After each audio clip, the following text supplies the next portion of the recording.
The broadcast is now starting. All attendees are in listen-only mode.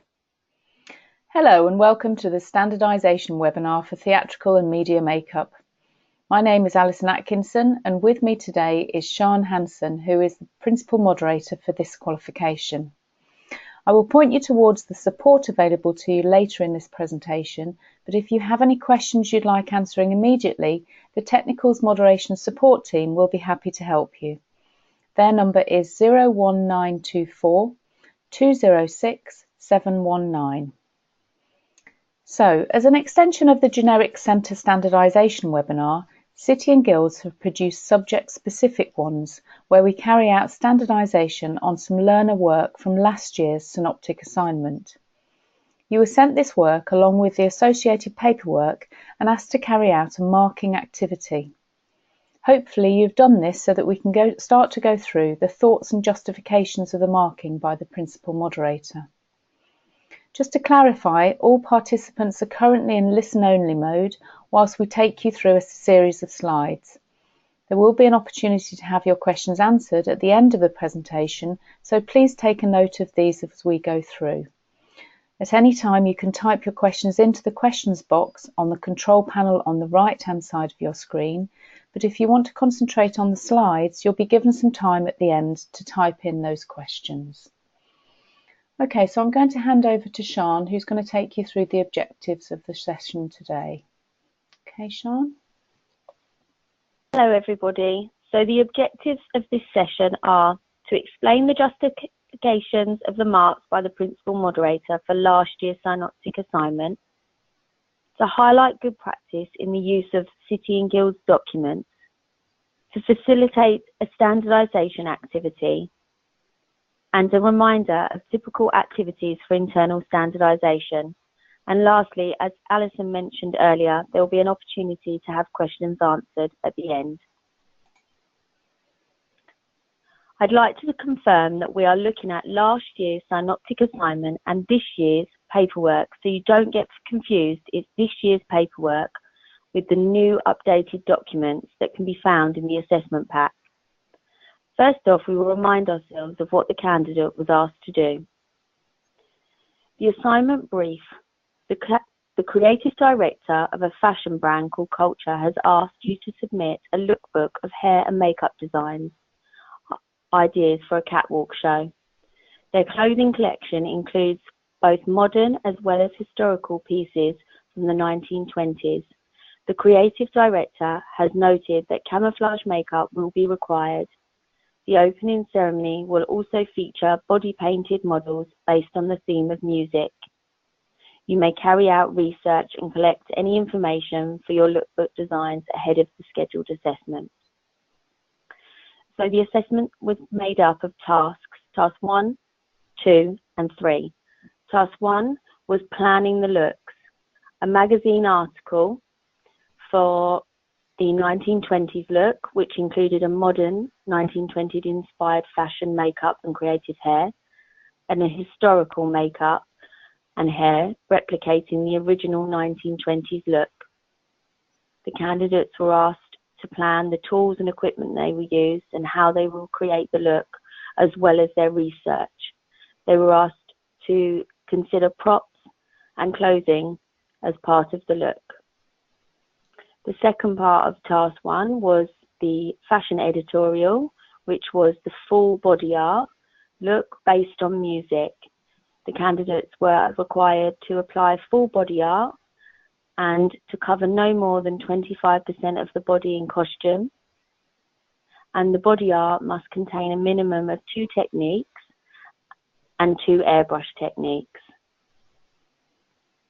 The task 1 was asked to be under controlled, supervised conditions for assessment, and they must complete the lookbook, including a mood board, record of model details and images, as well as research.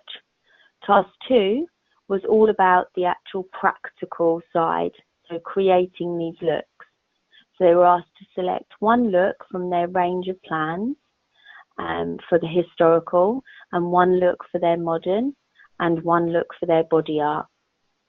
As part of any of those 3 looks, one of the models would have to have had camouflage techniques applied to show this. The photo shoot was run over a selection of period of times, and then the candidates were asked to create their evidence, e.g. photographs, 360 images, to support their practical creation. Task 3 was all about the learners evaluating their work, so evaluating each of the 3 looks, including the practical and the planning stages. If we now look down, you'll see this is the marking grid. We'll go through this later in more detail when we put it against the PM mark, so the principal moderator justification of marks. Now we come to the learner's work. You can see this is in a slightly different colour. So section 3, learner material. So this is the start of the learner's work. They've introduced their assignment, so they've given an introduction, so an overview of what the brief was. And then they've gone on to explain what each task is, so showing their understanding, really homing in on what the brief was all about. They've gone down through the assignment. In particular, they've highlighted their timings, where they will use this timings, their photographic evidence, what they propose to upload for photographic evidence, what their completed lookbook will include. And then they've gone in to look at their research. So they've done research as a whole, so they've explained the secondary and primary research. And then they've gone on to an introduction of the 1920s itself, so an overview. And then they've gone into more detail with their hair, makeup and fashion, giving some background on where the looks were influenced, the type of makeup that was used, etc.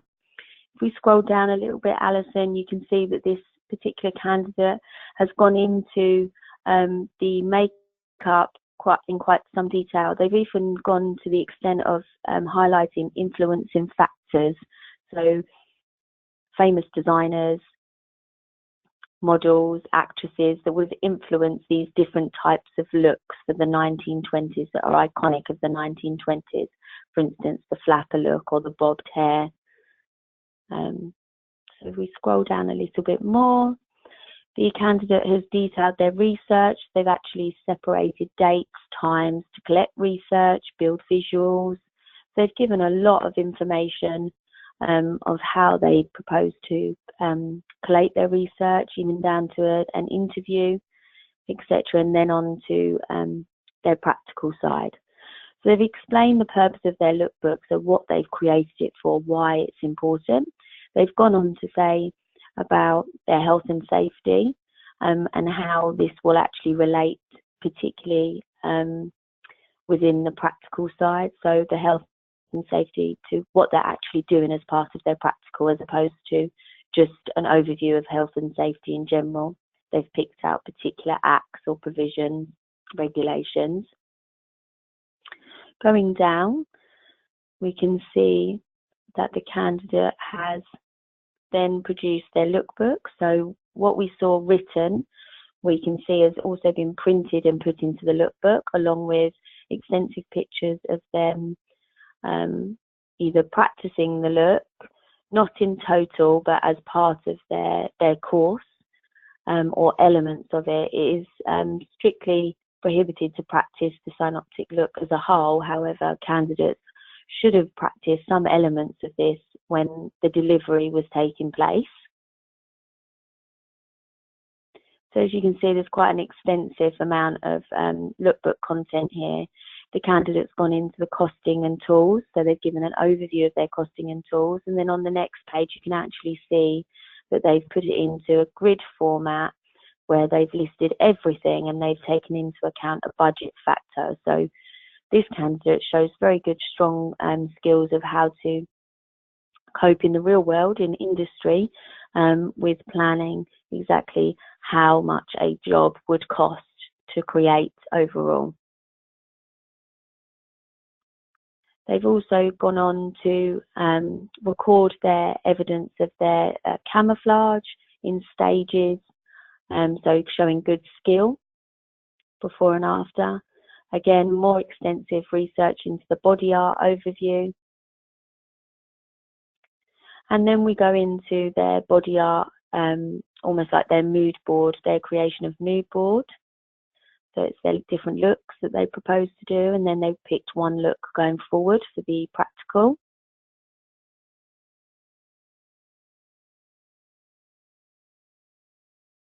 Moving down, we can see that there's lots of face charts in here with good sketching on, annotations. There's body charts here where you can see the extent of detail that this particular candidate has gone into with annotations. The sketching in particular is quite strong here. We would expect at level 3 standard that the face charts would be hand drawn, and so would the body chart. This is also in the descriptor of the grading marking criteria. If we move down to the next page, you can see that there is quite a visual mood board with lots of different textures and influences of music. So thinking outside of the box, looking at the different forms of music, how we listen to music. And then they've also gone to the trouble of taking pictures of them taking the health and safety into consideration with patch testing, eyelash glue, etc. So the content of this particular example is quite extensive, and you can see through the mood boards again, they've tried to add texture. And if we move down onto the next one, there's some more detail in terms of they've put feathers and pieces of fabric, and they've taken into consideration the real history, so lots of posters on there.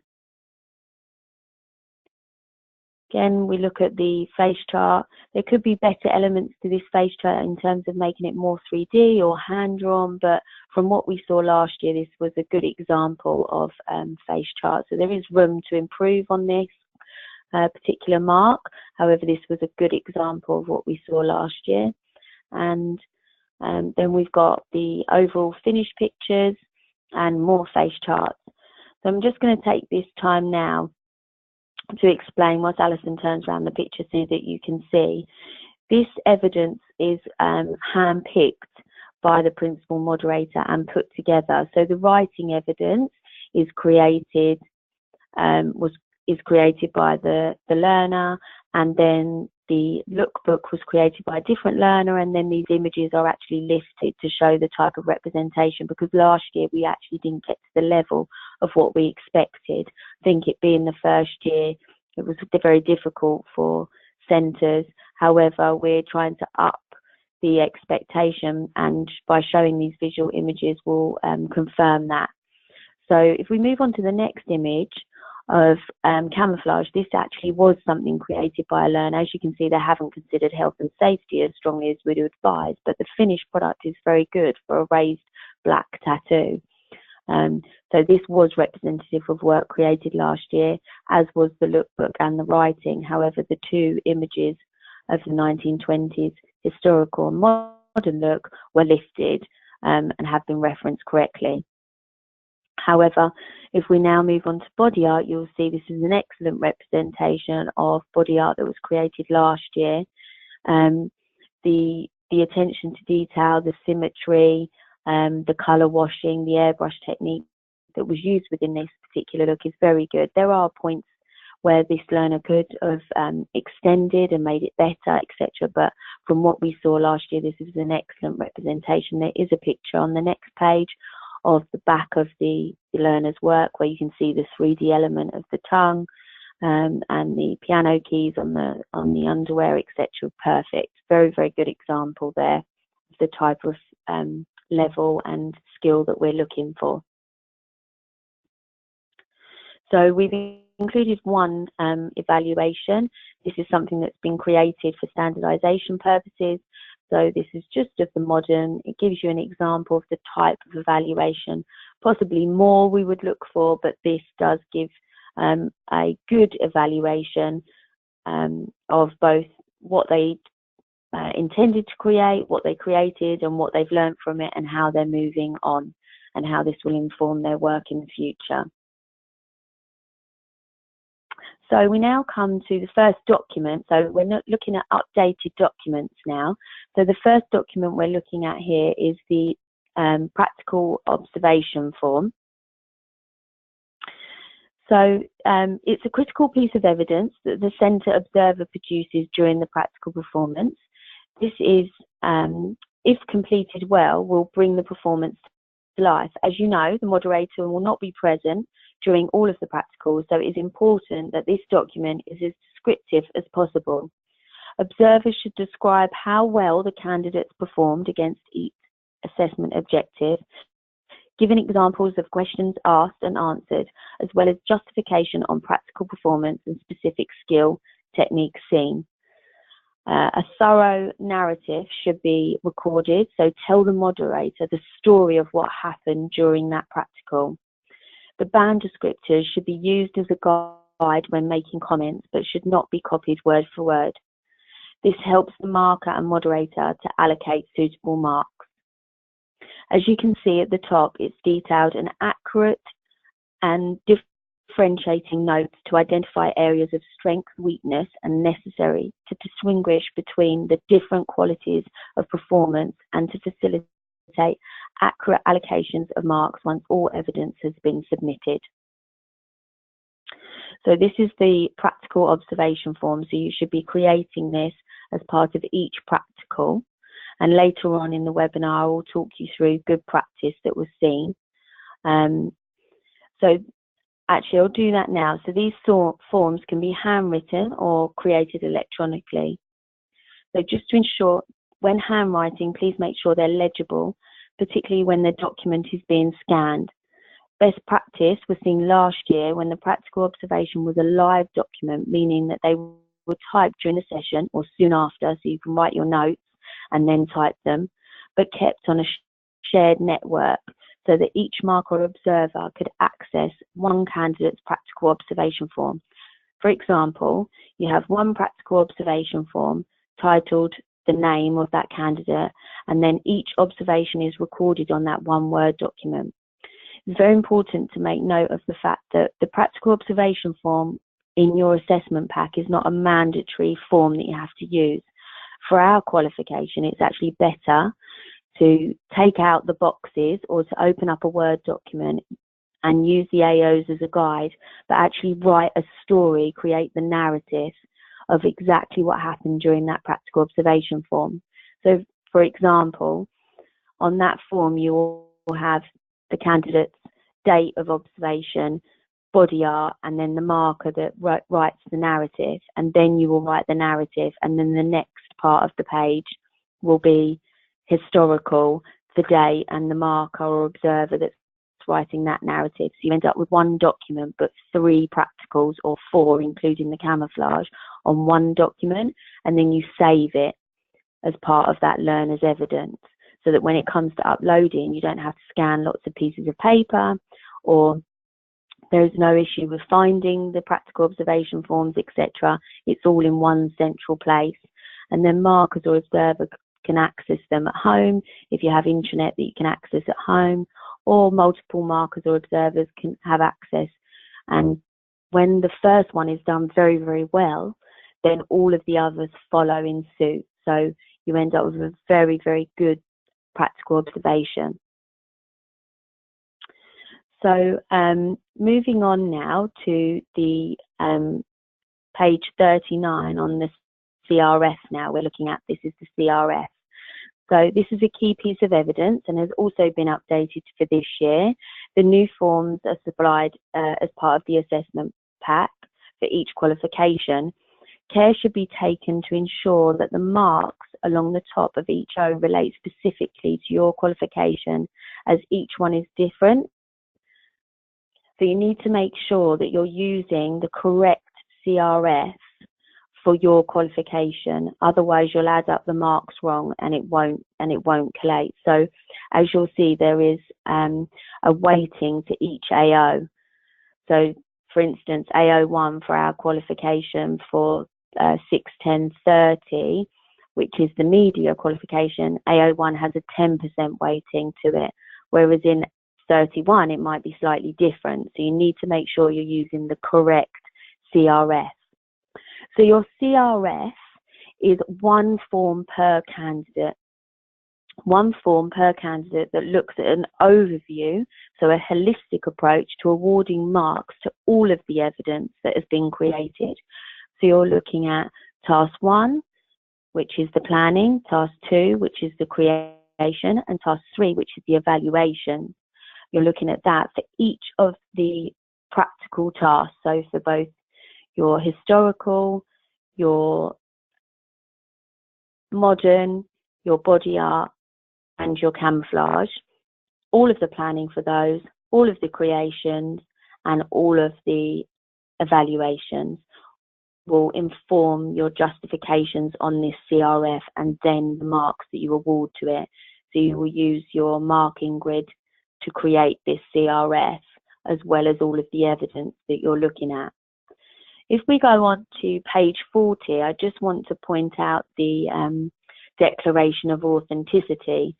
This has changed from last year, so along with the other documents. And as you can see, there is now a box which gives you the opportunity to state whether the learner has had additional support. So this may be in the classroom via means of ALS, so additional support worker in the classroom, or if you feel a tutor has supported the candidate extensively through out the task, so they needed assistance from either the tutor or peers, then it would be your opportunity to tick yes or no and give an explanation below. Now, we wouldn't mark down anybody for needing additional support, so ALS awarded. However, if a candidate was unable to complete without extensive assistance from the tutor or others, then we may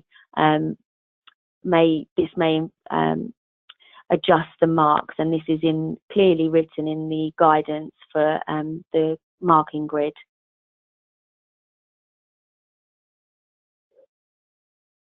So if we now look at the, go back to the slides, Alison, okay. And if we now start to look at the justification of marks, so you'll see at the bottom in blue is the CRF that the principal moderator has created against the marking grid above. So I think you agree with the marks awarded to this candidate, but I'd like to draw your attention to the way that the CRF has been completed. Again, like the PO, practical observation form, or the PO form as we sometimes refer to it, we need to show the moderator why or where they can find the mark. So for example, you may wish to refer to specific justification in the practical observation form whilst you're writing the candidate record form. So when you're writing in the candidate record form, you might want to make a note of where the evidence can be found in the practical observation form. So it's good to practice to signpost throughout the CRF and not just to repeat what is on the practical observation form, because this is a holistic overview of all those practical observation forms, all of the evidence. So the purpose of the CRF is to look at the learner's performance holistically and to award marks for the evidence presented overall. So now on to the justifications of marks. So we are now going to compare the justification of the PM marks on the CRF, seen here in the blue box below, benchmarking it against the marking grid for clarification.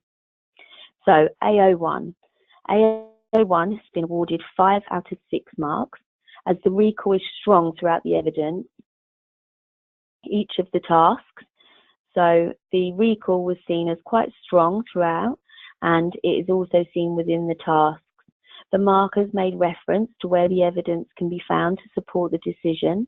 To achieve higher marks, the candidate could have made their responses reflect make-up terminology from the industry more. So as you can see, the learner was able to confidently answer oral questions, and they've noted that this is in the practical observation form rather than repeating it again. There was a detailed range of products, knowledge and equipment and techniques included in all of the planned looks, and a wide range of safe working practices were consistently adhered to, and a full awareness of legislation noted in the planning and witnessed throughout the practicals. They've gone on to explain where the candidate could have achieved the higher marks in terms of the makeup artistry terminology.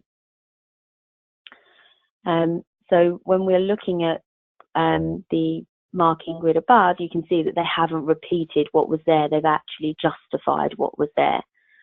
So moving on to AO2. So AO2 has been allocated 8 out of 9 marks, and if we look at pages 14 and 15, which we're not going to do, but we can see strong evidence of their understanding in what the task was. So if you think back, they really understood exactly what they were asked to do. They understood their timings. They showed very strong understanding throughout the documentation that we looked at earlier. So they have shown this by breaking down each of the element of research. They set out a schedule of times. They put the research in their own words, and there was a good range of talk content displayed with specific detail to health and safety and legislation, working practices. This can also be found in the practical observation forms. The learner also showed their understanding in the Lookbook. As they created it, it displayed a wide range of learning from across the course, particularly strong evidence in secondary research skills. The marker has highlighted why additional marks were not allocated by stating the missed interview. So now if we look at the blue box at the bottom, the PM marker the candidate has showed a depth of understanding from across the subjects in a range of different skills and application techniques. The learner explained concepts and theories with justification to intended use. The learner has made excellent links when researching the era to the demands of the design brief. The learner has evidence of varied research and reference correctly. However, there was a missed opportunity to properly evidence a real-life interview. The evaluations were reflective and showed the learner's ability to critically analyse their own working practices, highlighting strengths and weaknesses or areas of improvement, as we like to say. So, for instance, the PM has evidence that an interview was missed, and that is exactly why they didn't get those 9 marks. So when you're not giving full marks, or where the marks are slightly less, then you need to justify why you haven't given those marks, so that the moderator that's moderating the work can say, yes, I can see that, that's exactly why they haven't given the marks, as well as justifying why you've given marks. So moving on now to AO3, which is your practical. So practical element. So AO3 has been awarded 17 out of 18 marks. When looking at the candidate's evidence on the PO forms, we see that this work fits well into band 3. So if we were to look over the practical observation forms, we would see that. The marker has made reference to the practical observation narratives, highlighting the observer's notes. The evidence itself was referred to as meaningful, showing the learner has a good quality evidence to demonstrate the strong skills observed. In other words, the pictures back up what the practical narrative says. In some instances, last year it was seen that pictures, whether that be the quality of evidence or the actual work produced, didn't marry to the practical observation narrative. So we must make sure that the evidence created marries what the tutor or observer marker is seeing during that practical observation. The marker has again used objective words from the descriptor, but this again has been backed up with justification, not just copied, as well as where this can be found. So we look at the blue box at the bottom. From the before and after photos and the tutor's detailed notes during the practical observation, it is clearly evident that the learner showed consistently they have excellent practical ability. From the meaningful photos submitted, the learner shows dexterity and fluidity when it comes to detailed line work. The learner develops unconventional look, which includes experimental techniques. The learner's creativity was explored during the body art application. The learner was able to demonstrate strong creative skills throughout all of the planning and practical evidence. So it's given a very good overview there of all the areas where this evidence was found, so that when the moderator is looking through this evidence, they can agree where this can be found or find it if they haven't yet seen it. Remember that although the learner has made reference to practicing, this is not a license to practice the synoptic as a whole. Only elements of the practical should be practiced throughout the delivery. So we would expect that the learner may have practiced throughout delivery. Moving on to AO4. AO4 is awarded 16 out of 18 marks. This is where the marker may make comment on ALS or extensive help from others. If ALS is needed, it is up to the observer marker to make the decision whether or not this has had any impact on the candidate's performance.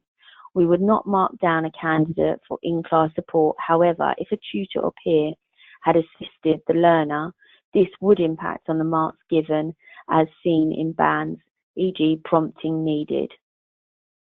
If we take a look at the blue box now, we can see that the evidence shows that the learner, it was in most cases able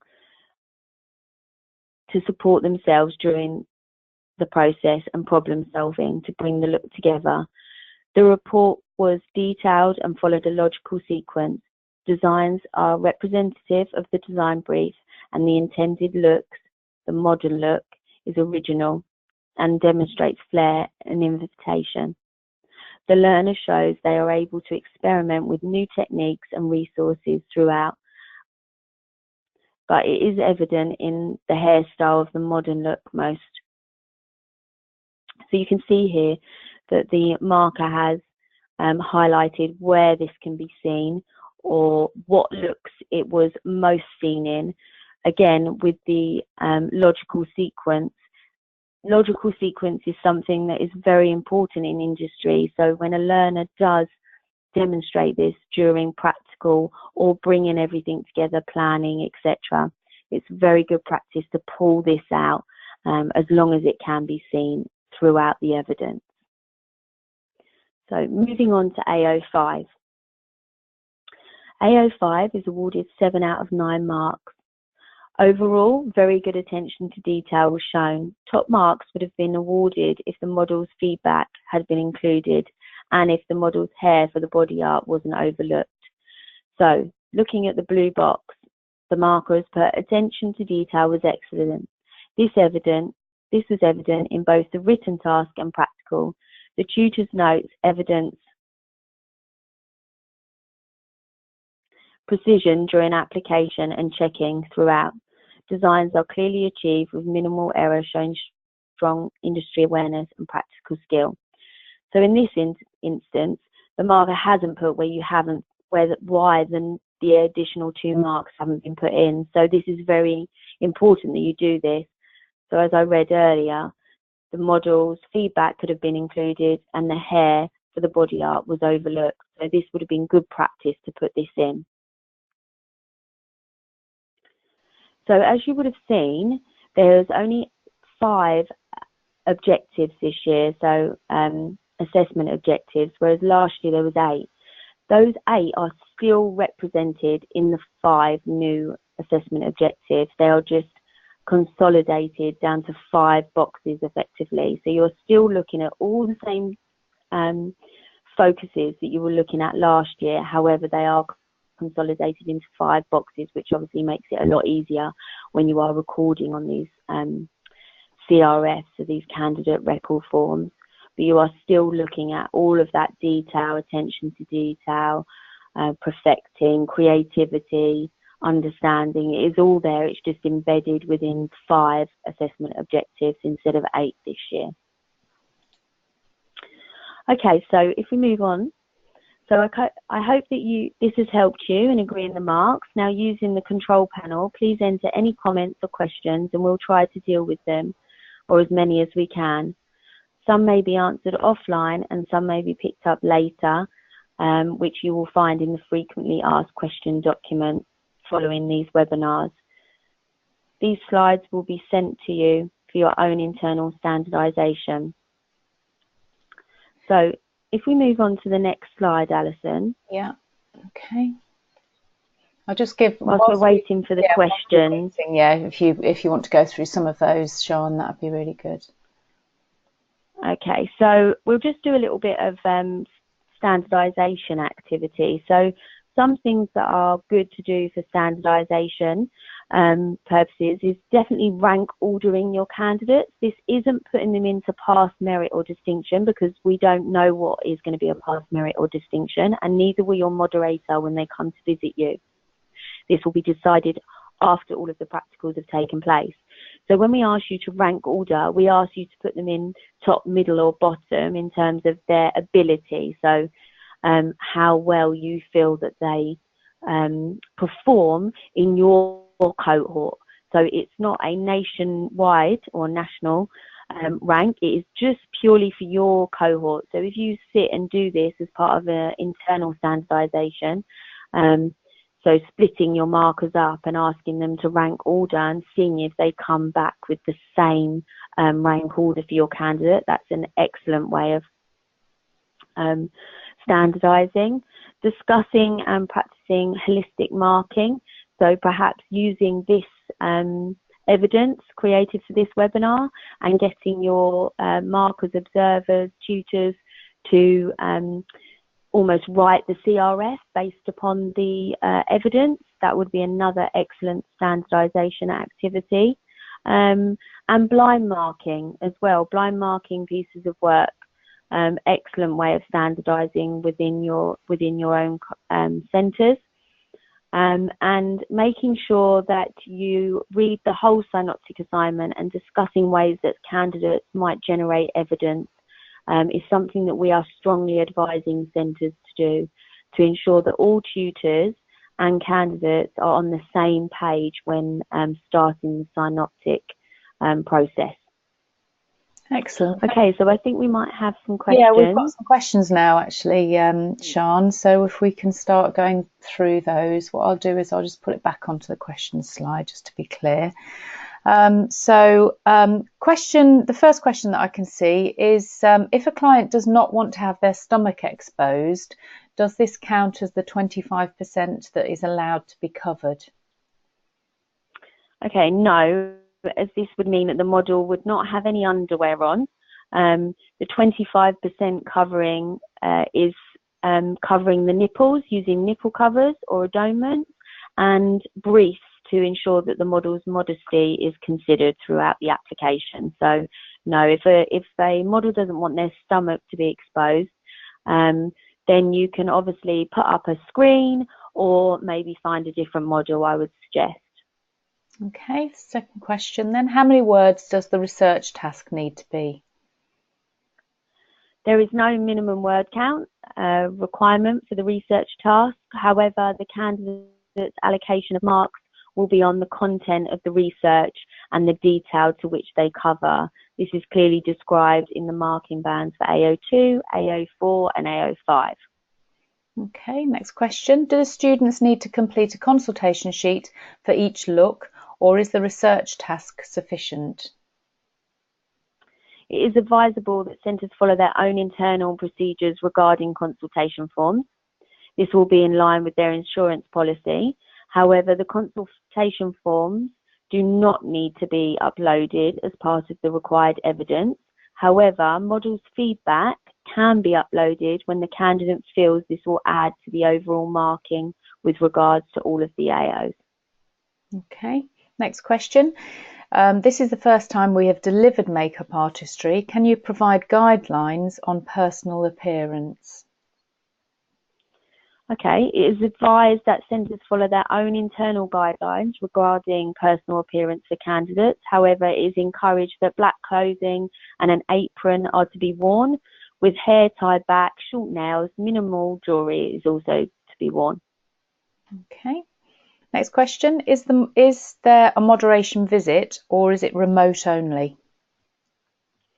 No, the moderation visit will be carried out in the centre during the synoptic window.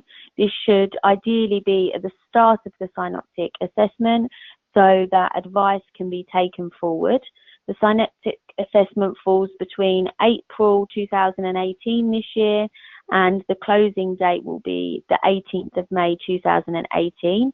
Centres should ideally have a moderation visit in the first 2 weeks of their synoptic process. So even though we've said that it's the 16th of April 2018, this is because of the Easter holiday. However, centres are able to start this process before the 16th of April.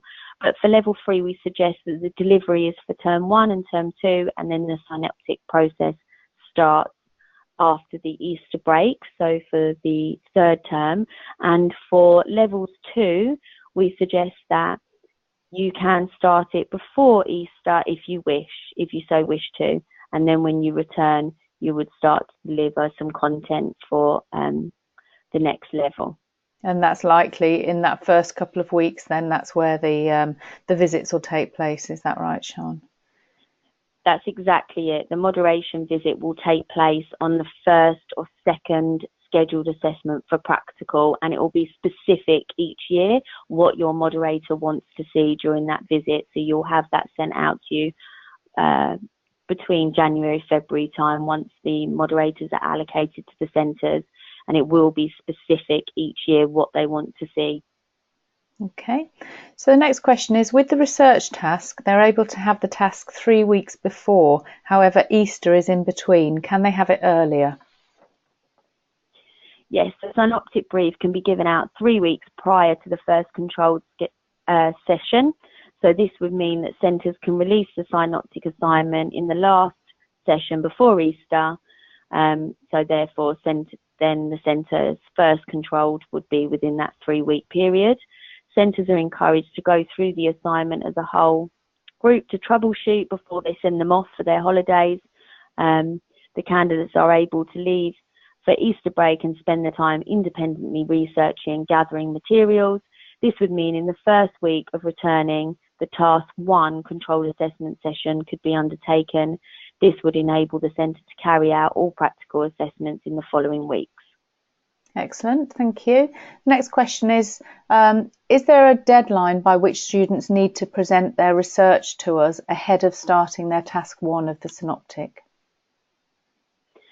No, this would be at the centre's discretion. However, good practice would be to continue to assess candidates task 1 during each of the controlled assessment sessions when they are writing or creating the evidence.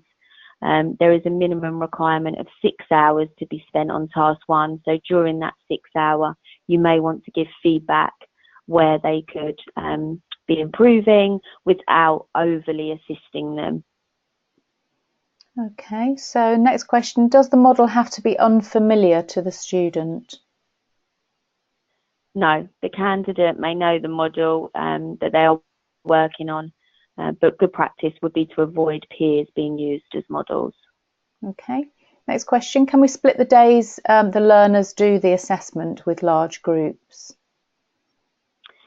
Yes, it is advised that you do not observe more than 8 candidates for our qualification. So in the Marking and Moderation Handbook it says 10, but for our qualification specifically is 8 candidates in any one practical assessment session. There is, however, no limit to the number of candidates being assessed for written tasks. So for tasks 1 and 3, you can assess the whole group, whereas task 2, when it's practical, it's no more than 8 candidates at a time. Okay, next question, are the learners to type up evidence after the event or during? It's strictly prohibited for candidates to type up their evidence for task 1 after completing task 2, as all evidence from task 1 must be completed before starting task 2. Candidates are encouraged to type up their evaluation for each practical in task 2 on the day they complete it. However, if this is not achievable, then no more than 3 days must lapse between task 2 and task 3. So it's advised that they type up the task 1 evidence before they start task 2, so that would be completed. There's no typing up of evidence for task 2 because it's practical, and then task 3 ideally would be done on the same day that they complete task 2. However, if this isn't achievable, they can complete it within no more 3 days past. Okay, the next question is on the practical observation form, Sian, and I think you've already answered that question when you talked about practical observation form, so I'll skip over that one, and it'll be in the written document anyway that we'll send out to to centres. So the next question is, are the candidate record forms, the CRFs, to be completed for all 3 looks, or is it one for each individual look? I think this is an important answer here, so I'll leave you to this. Okay. The CRF's purpose is to summarise and justify the marking of the full set of synoptic tasks. Therefore, only one CRF should be submitted for each individual. As a note, candidate record forms are a key piece of evidence, and care should be taken to ensure that the correct CRF is used as the marks along the top for each AO are specifically weighted for each qualification. So care should be taken that you use the correct CRF when marking and making your justifications. Please don't repeat. But yes, going back to the question, there is only one CRF, and it takes into account all 3 practical looks, all of task 1 and all of task 3. So one CRF for all of the evidence created overall. It's a holistic form.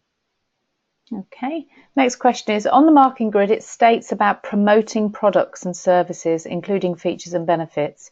Is this appropriate to makeup, as I haven't seen this in the handbook? Is this not beauty? Okay, so this relates to the communication with the model during the synoptic assessment, and additionally gives the candidate opportunity to show their knowledge recall during oral questioning. So a tutor might ask them questions about promoting products or services, or they may wish to do this whilst they are actually carrying out, as you would do in industry. So it is beneficial to this qualification, and it is good for a candidate to show that within their evidence. Okay, thanks, Sean. I think we're going to leave the questions for now, because we're starting to run out of time. So I think we'll just move on to the final bit of the presentation, which is the support and resources that are available to you. So we have obviously the City and Guilds website, and on that website you'll find that there is a tab that takes you through to the tech back pages, the technicals pages of the website. We've also got the technicals and moderation support team. That's their email address there and their telephone number there that I stated earlier on in the presentation. We've also got this year's qualification report. So if I can come out of here and go into that, then we have got qualification report, which comes out of last year's both synoptic and also the 2 theory exams, and so it gives us details with data which includes information such as the grade distributions and percentage of pass merit distinction for candidates. So we've got on this page I'll just make it a tiny bit smaller.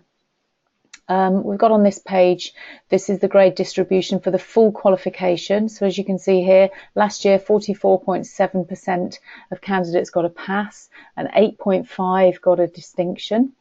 So we can go through with both series of exams. We have the pass, merit and distinction grade boundaries here for the April series of the theory exam, and then obviously the data coming out of that with regards to the distribution of grades for candidates. And then that goes on to the distribution for the June series as well, and also the Chief Examiner commentary for both of those series of exams. So it'll say if there were any particular areas that the Chief Examiner felt were or perhaps weren't answered very well within that paper. We've also got here some data which comes out of the synoptic assignment from last year. We've got the grade boundaries here. So last year the grade boundaries for a pass grade was 24 out of 60. For a distinction it was 35 out of 60, and sorry, a merit it was 35, and a distinction it was 46. And as you can see here, that is the distribution of marks that are showing up from just the synoptic assignment. So as you can see, 8.9 got a distinction, and 67.7% of candidates actually passed in full the synoptic assignment. You've got further down here some principal moderator commentary, which tells us about things that were observed throughout that assessment, the synoptic assessment.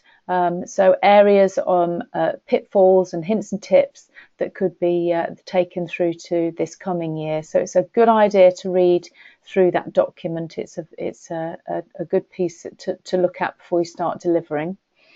So it goes on to specifics about particular assessment objectives, and as Sian referred to before, there were an additional 3 assessment objectives, but they've all been squashed into these 1 to 5 now, so just be aware of that when you're reading this document. Okay, so I think, unless Sian, you've got anything you'd like to add about that qualification report? No, however, like you said, it's a very good report to read and just understand what went well and what maybe didn't go so well last year, to avoid those things happening again.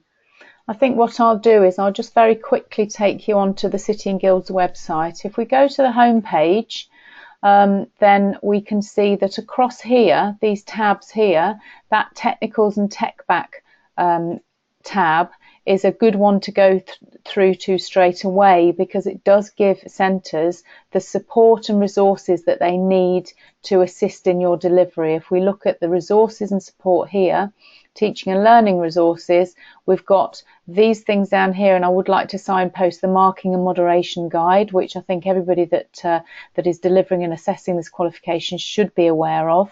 We've also got the exams timetable. We've got the generic forms that are there just in case they're not present in your assessment packs. Moderation portal centre guide. So lots of things that you do need to know, but for all of the technicals. But then if we type in the component number for the theatrical and special effects, then we can, theatrical and media makeup, go into the various different aspects. So we're into level 3 here. Centre documents, assessment materials. If we look in past paper and we scroll right down, we can see that's where those qualification reports are. So one for the 3.0 and one for the 3.1. Okay, so just to make you aware of where that report is, along with obviously all the other things that you'll need to deliver that qualification, the handbook, and obviously the assessment pack for the synoptic.